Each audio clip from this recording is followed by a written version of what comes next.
Why don't we move on to the DriveSavers versus iPad Rehab Information War is apparently what this was called. That must have been James. If they're still going, we should play Left 4 Dead with them afterwards. But heck yeah, I'm super down. So Lewis Rossman made a video. Jessa from what's her thing called again? iPad Rehab. Jessa from iPad Rehab made a video about saving iPhones that were stuck on the Apple logo after the iOS 13 update. And basically, I think the video I have linked here is Lewis's video talking about how our video, which was sponsored by DriveSavers, had DriveSavers apparently taking credit for this fix, which involved like shorting some speaker IC or something like that, and then booting it, and then pulling the data off, then resetting it, then unshorting it, and then the phone would just like work normally. So we have been accused. Wild. Whoops. Oh my. So we have been accused of amplifying alleged misinformation from DriveSavers related to who exactly it is that discovered the fix. And DriveSavers, so this appears to be like copied from one of the forum threads or one of the YouTube comments or something, but the allegation is that DriveSavers paid Linus to say that they had discovered the fix, and this is a fact that is contested. So on December 19th, 2019, Jessa from iPad Rehab streams her solution, removing, deactivating speaker amp chip. She does mention in the video that she's been talking to several larger companies about this problem. She claims she learned of the fix a few days prior to the stream. The place to look for a hardware solution, this is a quote, the place to look for a hardware solution to a software problem is not our idea, is definitely not unintelligible RO our own. The credit goes to the collaborative culture of the hardworking men and women in the global independent repair microsoldering community and a few really tenacious board repair guys who are willing to freely share their hard-earned information. And she credits Raj Paul in Australia for one. And this is actually something that has been my experience in the data recovery and device repair industry. It's incredibly tight-knit. Like, yes, everyone's competing. There's only so many devices that are broken and need to be fixed, I guess. With that said, I mean, I think that the industry could be probably 5 times the size, and it would be better for the world if people were getting their devices repaired instead of just giving them back to Apple so that they can be recycled, or which, by the way, is not like that's recycling sounds really good. It's not that good. It's a lot better for the device to just keep working. Yes. And this was absolutely my experience with DeepSpar, for example. We've worked with them on sponsored videos in the past. Those guys are so cool.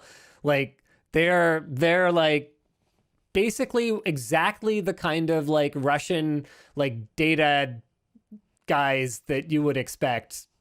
Like one of the guys there like literally is, I don't know if I'm allowed to say this. Whatever, I'm going for it. He's literally in a fight club. And I was like, what? Because he's like covered in scars and stuff. And I'm like, so what's up with that? And like, he's like kind of like, he's low-key jacked. You know what I mean? Like not like, oh yeah, this is all for show and like I pose and stuff, but like could definitely knock your head off if he hit you hard enough. And so I was like, yeah, I mean, we're chill, right? What's up with all the like scars and stuff? And he's like, oh yeah, I like fight. And I'm like, oh yeah, like boxing? He's like, nah. I'm like, he's like, yeah, you just like, you go and you like fight. And I'm like, is this Fight Club? And he's like, yeah, basically. I'm like, what? Anyway, so the DeepSpar guys are like some of the coolest techies I've ever met. And they like are exactly how you would imagine the kinds of people whose job it is to break the protections or even sometimes just lack of documentation and information from drive manufacturers in order to help people get their data back. And from talking to them, everything that I know about this community is just super collaborative, because the cold hard truth is that between the unwillingness or inability of drive manufacturers to provide spare parts and information on repairing and recovering these devices, it takes a community in order to make this happen. So it seems like Jessa's message overall here sounds about right to me, that this is a collaborative thing. So let's So she claims she called DriveSavers and OnTrack to let them know about the fix for the benefit of consumers, since these companies are recommended by Apple. On October 1st, 2020, Linus amplifies this message from DriveSavers that said that they found the fix. And then on October 8th, Louis Rossmann uploaded a video shining light on sort of this disagreement between DriveSavers and Jessa. So in response to us asking DriveSavers about it, they say, quote, "We do not share solutions and timeframes when we make advancements in data recovery, so for her to refute our claims has no basis." Fair enough. DriveSavers claims they already had the fix prior to speaking to Jessa, and they support this using a screenshot taken 2 days before her stream. I'm paraphrasing here. They say basically, hey, this problem can be solved, just so you know. And she says, yep, I know, thanks. So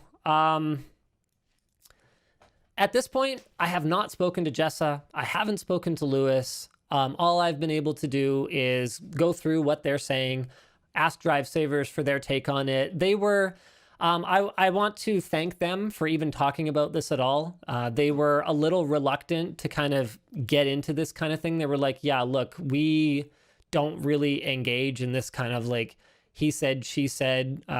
We've been doing this a very, very, very long time. And if, you know, at the end of the day, we feel like our reputation stands for itself. So we don't like to get into this kind of like, you know, who found it first, sort of hearsay.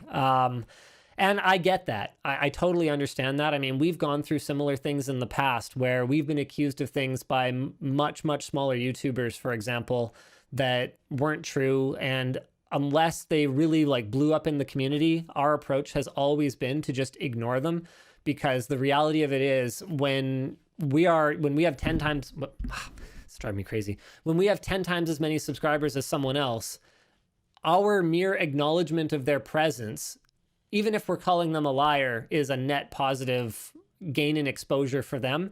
And so my general philosophy, anytime someone has wronged me, has been ignore them to death. Now, DriveSavers didn't say any of that. That's all just my approach to these kinds of disagreements. But I do know that they had a reluctance to get in here and talk about this at all. But I want to thank them for sharing their side of the story.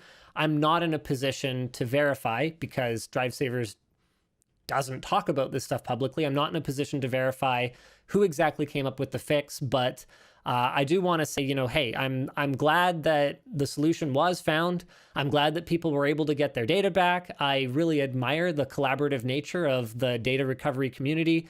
And at the end of the day, I don't think Jess is the bad guy here. I don't think Louis is the bad guy. I don't think DriveSavers is the bad guy. I haven't seen any evidence that any of them are a bad guy here.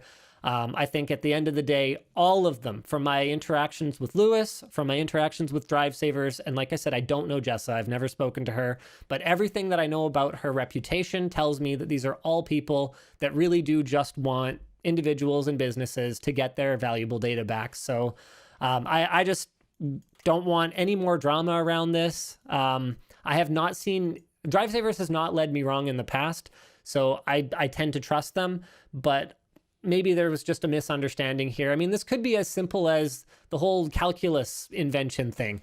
I mean, calculus is sort of famous for being invented by two people, or you could call it a discovery. I mean, math it's inherent, so you kind of discover there's it. a few things like that too. It's not just the calculus one is very interesting, but there's quite a few things where like in completely different parts of the world and without like internet style communication, things were discovered simultaneously. It's a thing. It happens.